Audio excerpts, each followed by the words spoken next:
A graça e a paz do Senhor Jesus, como disse, eu gostaria de compartilhar um texto da Palavra de Deus com os irmãos. A gente vai falar sobre princípio,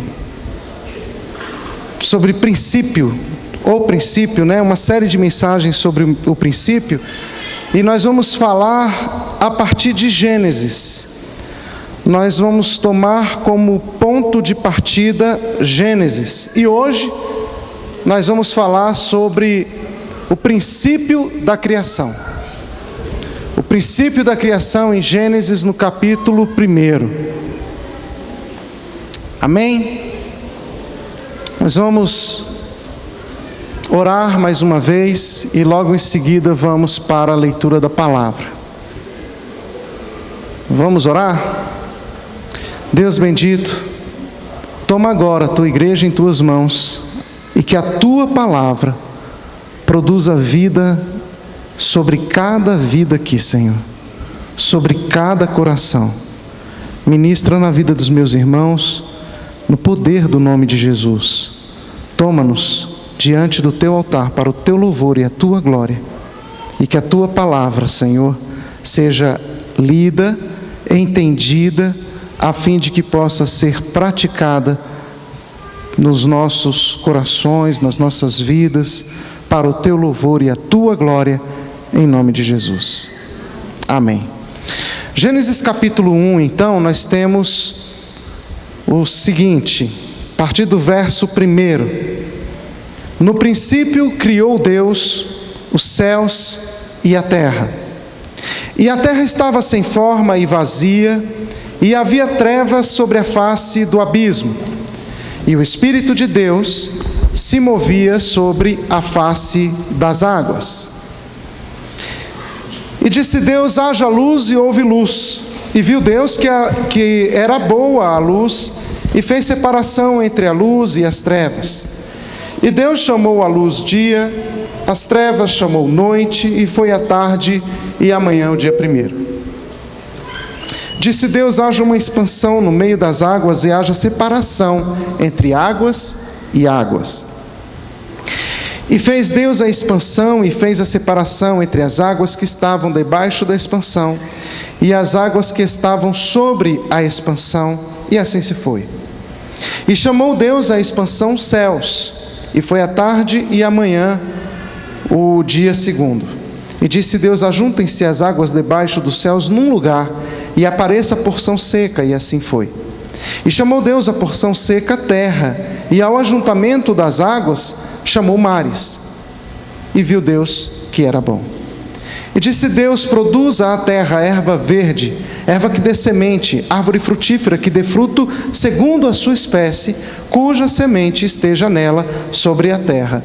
E assim foi. A terra produziu erva dando semente conforme a sua espécie, e árvore frutífera, cuja semente está nela conforme a sua espécie, e viu Deus que era bom. E foi a tarde e amanhã o dia 3. E disse Deus: haja luminares na expansão dos céus, para haver separação entre o dia e a noite, e sejam eles para sinais, e para tempos determinados, e para dias e anos. E sejam para luminares na expansão dos céus, para alumiar a terra. E assim foi.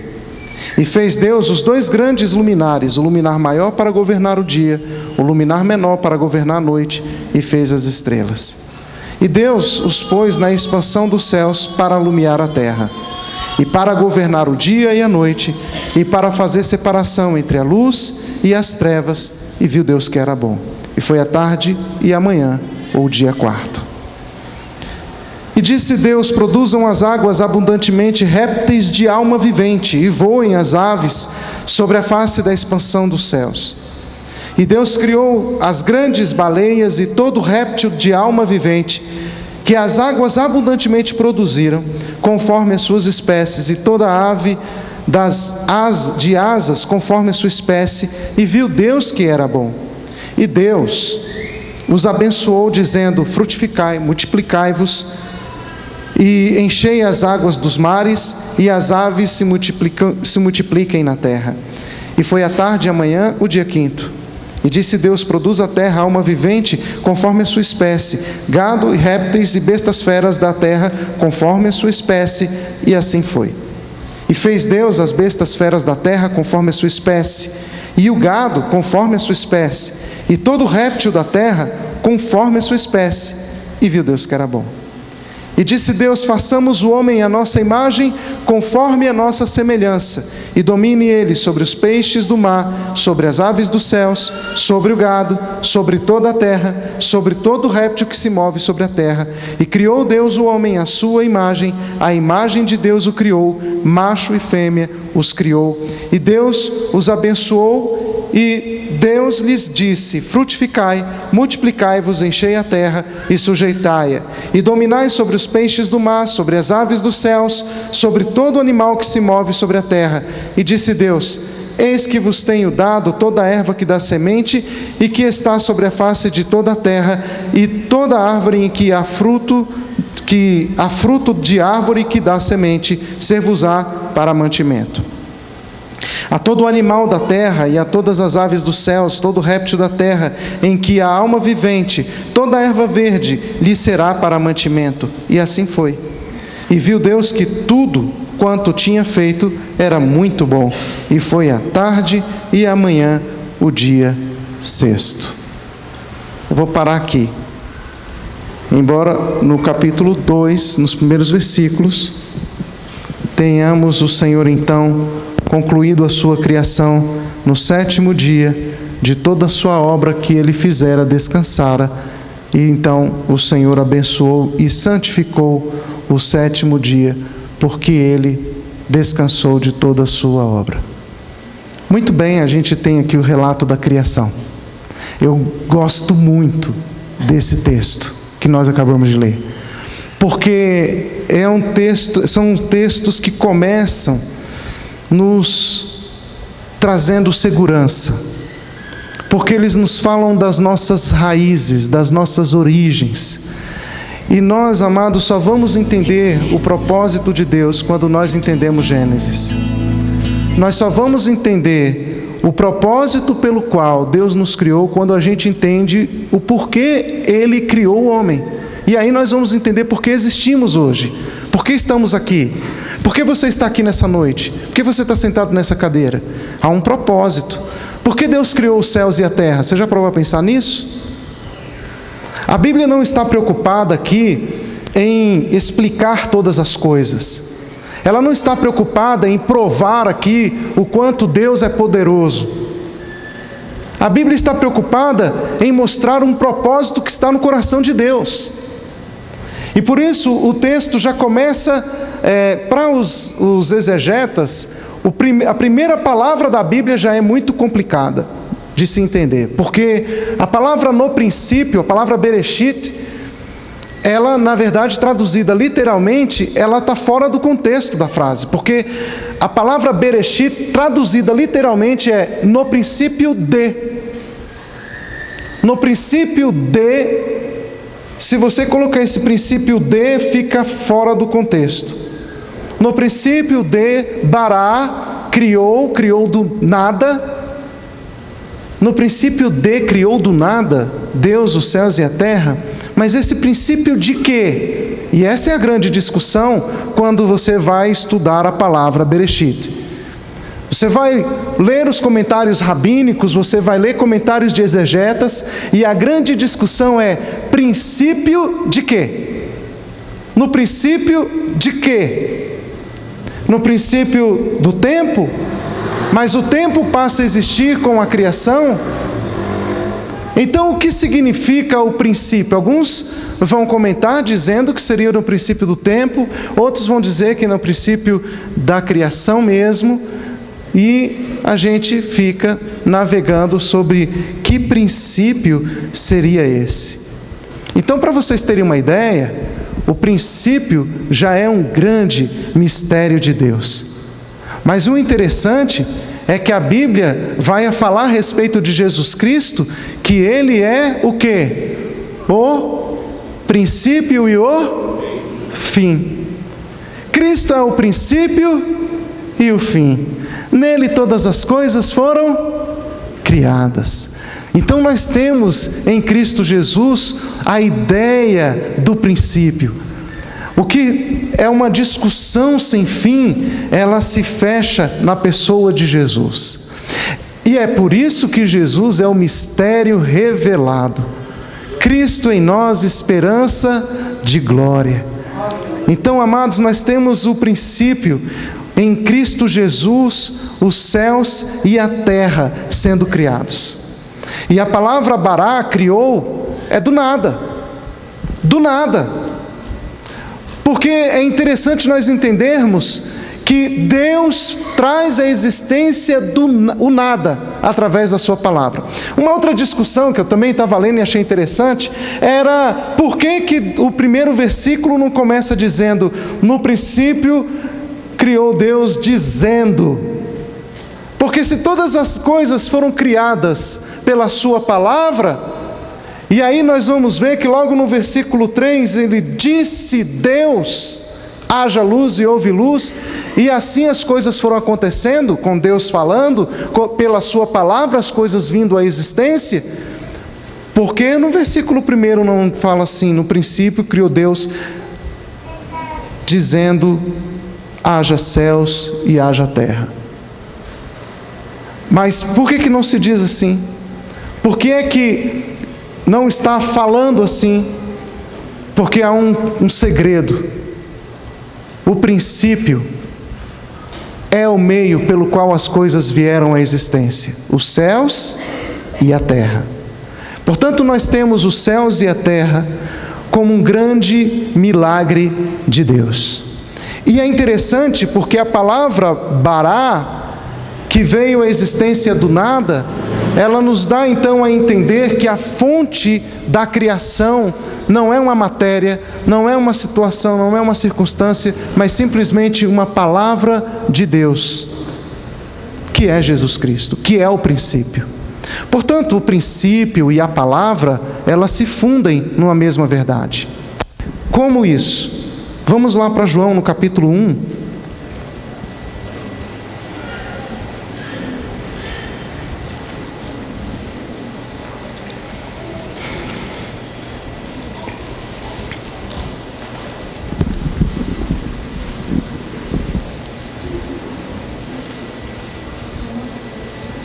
O versículo 1 diz assim: no princípio era o que o princípio era?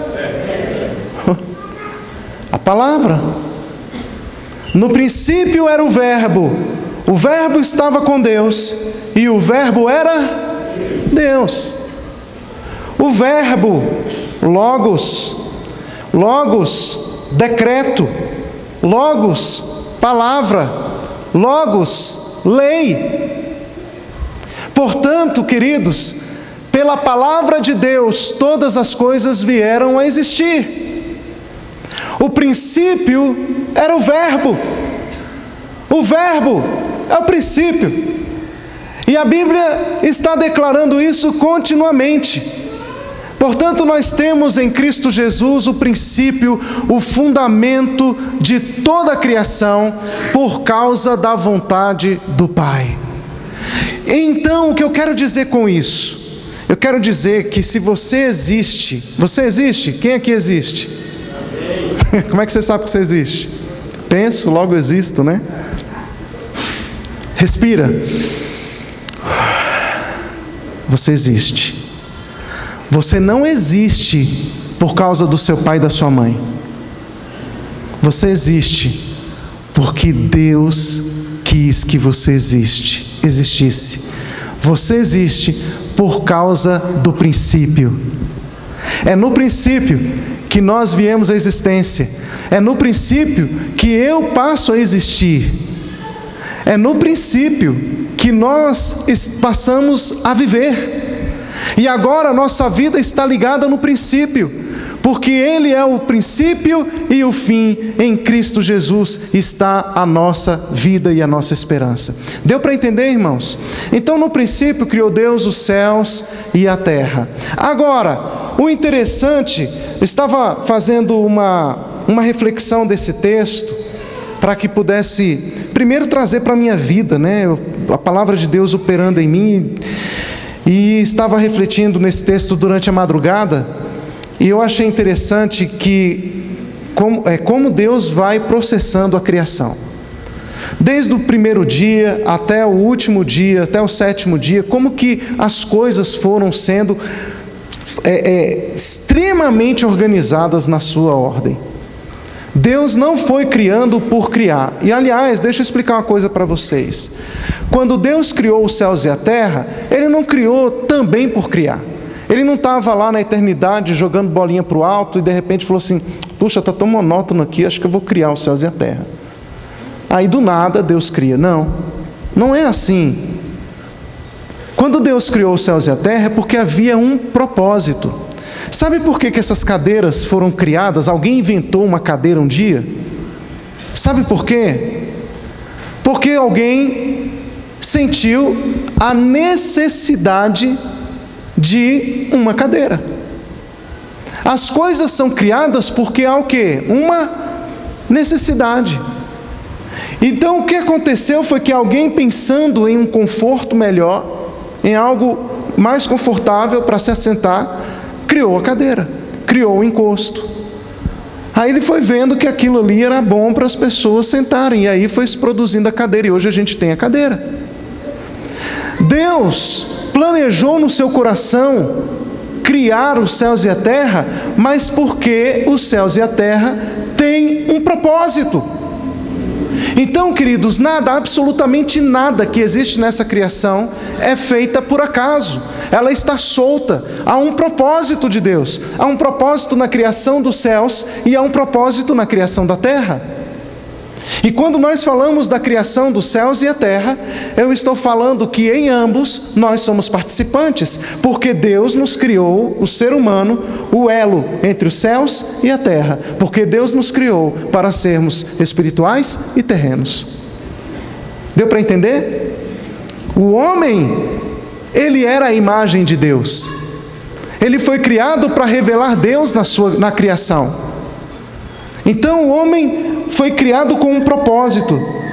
Agora entenda uma coisa. No primeiro dia, o que Deus criou? A gente falou do caos aqui, né? No princípio criou Deus os céus e a terra. De manhã a gente estava estudando um pouco sobre isso, sobre o Espírito de Deus. E passamos pelo versículo 2. A terra estava sem forma e vazia. A palavra torru, sem forma, estava irreal, informe. Estava como deserto, desolação. E ela estava vazia. E o Espírito de Deus, havia trevas sobre a face do abismo, o Espírito de Deus se movia sobre a face das águas. E disse Deus: haja luz. Qual foi a primeira coisa que Deus criou? Luz. Vamos lá para João no capítulo 1.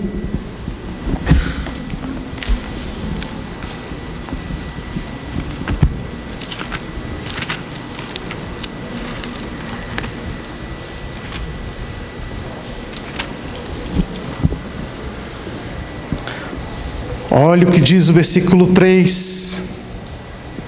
Todas as coisas foram feitas por Ele, e sem Ele nada do que foi feito se fez. Nele estava a vida, e a vida era a luz dos homens. Verso 5 diz assim: e a luz resplandece nas trevas, e as trevas não o compreenderam. Nós estamos falando que Gênesis é o Evangelho. O Evangelho é Gênesis. Nós estamos dizendo que quando Deus criou o homem, Ele criou, aliás, quando Deus criou todas as coisas em Gênesis, Ele já estava colocando em Gênesis o Evangelho. Ele já estava mostrando como Ele queria que o mundo funcionasse. Deus queria que tudo começasse na luz, que todo o caos pudesse, toda a treva pudesse ser dissipada pela luz. É por isso, querido, que não existe evangelho, não existe salvação, não existe vida eterna, se antes não houver a luz de Deus, Jesus, no coração dos homens. E ter Jesus no coração, lembrem-se, é ter a palavra de Deus em nós. Porque a palavra, Jesus é o quê? O verbo é a palavra. Então, não há como conhecer Jesus sem conhecer a palavra de Deus. Estas coisas não se separam. Aliás, ela é uma só. Jesus é a palavra. Jesus é o verbo. Jesus é a luz. Por isso, se você quer, de fato, receber de Deus luz, revelação, aqui está o segredo. Esta palavra de Deus revela Jesus Cristo. E quando eu leio a palavra, e quando eu estudo a palavra, e quando eu medito na palavra, a revelação de Jesus vai tomando forma na minha vida, porque vai entrando luz, vai entrando luz, vai entrando luz, vai entrando luz, e aonde a luz entra, as trevas se dissipam. Gente, as pessoas querem um evangelho a toque de mágica. Evangelho mágico, Deus nunca prometeu para ninguém. Eu quero um evangelho do misticismo. Eu quero um evangelho só do acontece Deus e mostra o seu poder. O Deus que nós servimos e cremos, Ele é poderoso. Mas Deus deixou algo maravilhoso para as nossas vidas. É a sua palavra. É por isso que nós precisamos entender que quando você abre essa Bíblia para ler, você não está lendo um jornal do dia, não, meu querido. Você está lendo uma palavra que produz milagre e transformação na sua mente e no seu coração. Quando nós meditamos na palavra do Senhor, como estamos fazendo aqui nessa hora, eu creio piamente nisso, o Espírito de Deus está operando no nosso coração. Está trazendo convencimento, está trazendo arrependimento, está trazendo transformação. Há algo sendo gerado quando a palavra de Deus é aberta e lida. Nós precisamos entender isso. Há milagre, nós não estamos lidando com um livro qualquer. Não é o Correio Brasiliense, não. É uma palavra poderosa. Por isso, ela revela Jesus Cristo. Tudo começa com a luz. Haja luz, houve luz. Talvez você esteja passando dias de trevas, e aí você fica nesse desespero, nessa ansiedade, angústia. Deixa eu te falar uma coisa, quando você chega nesse momento, o que você tem que fazer? Vai para a palavra de Deus. Deixe que a palavra de Deus confronte as trevas que estão te assolando. Deixa a luz do céu entrar. Conhece a música? Deixa a luz do céu entrar, deixa a luz do céu entrar, abre bem a porta do teu coração, deixa a luz do céu. Nós precisamos disso, amados. Precisamos deixar que a luz de Deus entre pela sua palavra. Se há trevas, deixa a palavra entrar. Bem, por isso, a gente vai ver que a primeira coisa é a luz. No segundo dia, a gente vai ver uma coisa interessante. A separação da luz das águas, né? Separação das águas no segundo dia. Depois da luz, separação das águas. Separação nos fala de santificação. Então, é a palavra, começa com a palavra, com a luz, e pela palavra de Deus, a santificação. Veja, Deus criou o homem para ser a sua imagem conforme a sua semelhança. Se a palavra de Deus começa a operar em nós, nós vamos sendo purificados pela palavra, vamos sendo santificados pela palavra, vamos sendo separados pela palavra, e isso é uma operação resultado da luz em nós. Não há um processo contrário.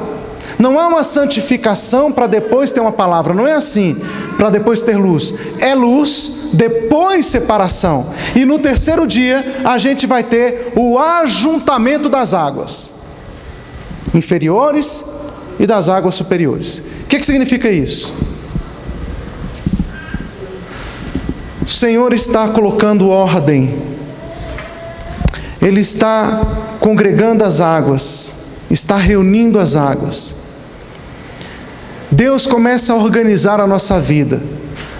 É aí que acontece o milagre. Deus começa a colocar as coisas em ordem na nossa vida. Comece a persistir na palavra de Deus. Traga a palavra de Deus para o seu coração. Busque ao Senhor para você ver o que vai acontecer. Deus começa a colocar a sua vida em ordem. Ele começa a fazer as separações, a organizar as coisas, porque a sua vida está em santificação. Daí é interessante porque no terceiro dia é a primeira vez que nós vamos ver uma coisa chamada segundo a sua espécie. A gente vai ver agora a terra produzindo conforme a sua espécie. Nós estamos vivendo dias hoje em que, se você não trabalhar dentro da sua espécie, está tudo certo. Os transgêneros. Mas a Bíblia vai dizer, não, eu quero que as coisas se reproduzam ou produzam conforme a sua espécie. Deus vai criar aqui os seres terrestres para que produzam conforme a sua espécie. No quarto dia, você terá então os luminares para a separação da luz e das trevas. O que acontece é que quando a luz de Deus começa a entrar em nós, nós vamos começar a produzir, mas tem uma coisa também, a gente vai começar a separar a luz das trevas. A gente vai começar a definir o que é pecado e o que não é pecado. Pecado não é aquilo que você acha que está errado. Já me ensinaram uma vez falando assim, que quando eu era adolescente, uma vez eu perguntei para um líder, o que é pecado? Aí ele falava assim, aquilo que se você sentiu mal, é pecado. Não, isso não é pecado. Pecado não é o que você sente mal ou não. Porque aí eu estou jogando o critério para dentro do meu senso de justiça. Entende? Eu acho que isso aqui não é pecado, não estou me sentindo mal. Gente, quem disse que pecado é ruim? Pecado é bom. Se não fosse bom, Eva não tinha pecado. É agradável. A Bíblia diz que bom, é agradável. Só que é pecado. Fere o coração de Deus, traz maldição. É bom para a carne, mas não é bom para o propósito de Deus. Não é bom para o exercício do projeto de Deus. Então, faz mal, é maldição. Mas quando a luz de Deus opera em mim, aí a gente tem a separação da luz das trevas. No quinto dia, a gente vai ter agora, não mais a terra produzindo, a gente tem agora uma ordem para que as águas produzam. E agora as águas vão produzir também segundo a sua espécie. E no sexto dia, a gente vai ter agora uma produção das almas, conforme a sua espécie. Por que eu estou falando disso aqui para vocês? Não é só para trazer um resumo de Gênesis, não. Eu quero mostrar para vocês como que esse milagre de Deus da criação é extremamente ordeiro. Porque todas as coisas foram criadas para reproduzirem ou para produzirem conforme a sua espécie. Mas e o homem? Quando diz reproduza conforme, ou produza, o texto não fala reproduza, eu estou falando aqui, mas é produza conforme a sua espécie. Esse conforme significa que é numa forma daquela espécie, de uma original. Ou seja, ele vai sair daquela matriz e vai se produzir daquilo ali, vai ser reproduzido conforme aquela espécie. O homem, ele também tem uma forma. E a forma do homem é: façamos o homem à nossa imagem, conforme a nossa semelhança. Nós fomos feitos com a forma de Deus. Dá para entender isso, querido? Você não foi criado de qualquer jeito, de qualquer maneira. Deus imprimiu em você as características dele, a vida dele, o Espírito dele, conforme a sua imagem. Toda a criação, conforme a sua espécie, conforme a sua espécie, conforme a sua espécie, quando chega na gente, conforme a nossa semelhança. Você é semelhante a Deus. Você pode dizer isso? Eu sou semelhante a Deus. Aleluia. Muito bem. Macho e fêmea os criou. Isso é tão bom, né? Porque aí a mulher fala, ai, graças a Deus, porque quando fala criou o homem, mas o homem aqui é humanidade, por isso macho e fêmea os criou. Não há menores e maiores. Irmãos, deixa eu falar uma coisa para vocês. Essa ideia de machismo, ou movimento feminista, tudo isso não está na Bíblia, não. O que a Bíblia aponta é para um corpo em igualdade, onde nós somos um, onde homens e mulheres são iguais. Todo movimento fora da Bíblia, ele se frustra.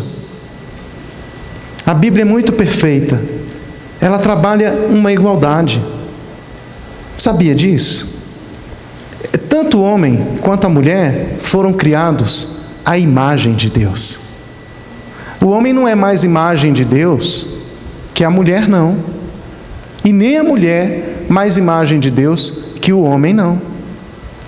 Todos foram criados à imagem e à semelhança de Deus. Mulheres, vocês se parecem com o Altíssimo. Opa, acho que não estão muito animadas com essa notícia, né? Mulheres, vocês se parecem com o Altíssimo. Já melhorou, né? Homens, vocês se parecem com o Altíssimo. Olha o ânimo dos homens, tá vendo? O ânimo dos homens é maior, né? Para a gente encerrar aqui, a gente entende então que no último dia, então, foi um dia de bênção e santificação. É o sábado, é o dia do descanso. O Senhor descansou de toda a sua obra. O que é descansou? Você acha que Deus saiu trabalhando no primeiro, segundo, terceiro, aí no último dia, no sétimo dia, Ele olha assim, cansei, viu? Caramba, deu trabalho. Quando eu fui fazer a mulher, então, que eu tive que caprichar, não podia achar defeito. Já dizem alguns, né, que o homem foi o rascunho e a mulher foi perfeita depois, né? Mas não, Deus não se cansa. Quando a Bíblia diz que Deus descansou, a ideia ali é que Deus começou a usufruir da sua criação. Ele olhou para a sua criação, gente, ele terminou a obra, ele falou assim, gente, ficou muito bom esse negócio aqui. Está bom demais, está exatamente dentro do que eu quero. A palavra operando e trazendo tudo aquilo que estava no coração do Pai. O Filho realizando a vontade do Pai. O Pai olha para a criação, ele vê tudo concluído, e aí ele fala, perfeito, perfeito. O que ele fez? Deus usufruiu. Deus aproveitou. Descansar não é você chegar ali, deitar na cama e acordar no outro dia. Não, a Bíblia manda descansar, eu vou descansar. Não, é aproveitar. É você usufruir, desfrutar. Irmãos, tem gente que está trabalhando a vida inteira e não desfruta do que está fazendo. Desfrute do fruto do seu trabalho. Às vezes eu vejo irmãos que vão lá, maior sacrifício, constroem uma casa dos sonhos para ele, vai, monta aquela piscina, põe um aquecedor na piscina, e na hora de aproveitar a piscina não me chama. Aí não aproveita a piscina, a gente vê lá a piscina, e aí, irmão, não dá não tem tempo. Uai, Você não colocou a piscina na sua casa? Use. Quando eu coloquei a piscina lá em casa, de 3.000 litros, aquelas de plástico, né? 6.000, né? A Cláudia está me corrigindo para poder não passar tanta vergonha. 6.000 litros, aquela piscina de 6.000 litros de plástico, montada no quintal lá de casa. Gente, eu passava o dia inteiro na piscina, sentada, não podia levantar, né? Porque ela batia na canela. Tinha que ficar deitado lá. Olha só, usando a minha piscina. Usufrua do fruto do seu trabalho. Deus fez isso e é isso que Deus quer que a gente faça. Entende? E por isso Jesus vai dizer que o sábado foi feito para o homem e não o homem para o sábado. O homem não pode ser escravo do sábado, mas o sábado é uma dádiva de Deus para o homem. A gente tem que começar a aproveitar esse negócio aí. Usufruir, descanso. Tanta gente estressada, tanta gente sem tempo para com isso, em nome de Jesus. Entenda que propósito de Deus envolve o você aproveitar a vida. Sabia disso? Não é você viver uma vida regalada, não, mas você aproveitar o fruto do seu trabalho. É justo e bíblico isso, e tem que ter. Bem, agora no finalzinho aqui, eu não li com vocês, aliás, tem aposentadoria, é a época da aposentadoria, pastor Vilas, usufruir da aposentadoria, ir para Israel, ir para os Estados Unidos, aproveitar a família, né? Pagar a viagem para o genro, e aí vai. Aí o governo corta. Então, olha, produza a terra conforme a sua espécie, mas nós fomos criados conforme a imagem de Deus. Agora, para a gente encerrar, deixa eu explicar uma coisa para vocês aqui. Deus nos criou a sua imagem conforme a sua semelhança. Isso significa que Deus nos criou para sermos filhos dele, filhos de Deus, a sua imagem conforme a sua semelhança. Para que nós existimos? Eu existo para viver uma vida de filho. Eu existo para ser igual ao meu pai. Eu tenho que imitar meu pai, eu tenho que olhar para o meu pai. Só que, detalhe, com o pecado, e todos aqui pecaram, todos pecamos, nós fomos destituídos disso. A Bíblia fala isso. Nós perdemos a condição de filhos porque todos nós pecamos. Então a gente perdeu o referencial do Pai. Foi por isso que Jesus teve que vir e se fazer carne e habitar entre nós como homem. Porque Jesus agora, como homem, me ensina a conhecer o Pai através da sua vida. Porque Jesus foi o tempo inteiro imagem conforme semelhança de Deus. Deu para entender? Então, se Jesus foi imagem e semelhança de Deus, eu aprendo, olhando para Jesus, a ser imagem de Deus. Por isso que lá em Romanos, no capítulo 8, a Bíblia me ensina que eu tenho que ser a imagem do seu Filho Jesus Cristo.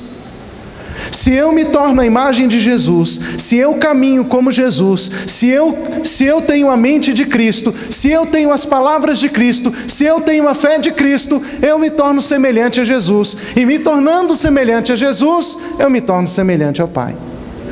Ou seja, eu volto ao propósito lá de Gênesis capítulo 1. Vocês viram que Deus não esqueceu do seu plano de Gênesis 1, mas que esse projeto ainda está no coração de Deus, e foi por causa disso que Deus enviou Jesus? Gente, Deus não quer que você fique atolado no pecado. Tem gente que fala assim, mas eu não nasci para ser crente. Não, você nasceu para ser crente sim. Você nasceu para viver para Deus. Viver fora do propósito de Deus é que você não nasceu para ser. Todos nós nascemos para a glória dele. Não deixe o diabo colocar essas coisas no seu coração, não, porque isso não vem de Deus. Você nasceu para ele. A Bíblia diz em João 3,16: Deus amou o mundo, e você está incluído nisso, de tal maneira que ele deu o seu Filho unigênito. Deus deu o seu Filho por você. Você não nasceu, não foi para o inferno não, você nasceu para o céu. Então, não fique brincando com o pecado. Não fique no limite da vida, no limiar da vida, mas fique no centro da vontade de Deus. Viva uma vida plena. Nós estamos estudando aqui sobre uma vida cheia do Espírito Santo. Meu querido, o que Deus quer da gente é que sejamos uma comunidade cheia do Espírito Santo. Deus quer isso de você. Viva essa plenitude, viva com essa vida cheia do Espírito Santo. Você vai ver o que Deus vai fazer com você. Deus te chamou para isso. Se você ainda não está, esteja hoje. Amém? Glória a Deus. Nós vamos ficar em pé agora, vamos fazer uma oração. Eu gostaria de orar por você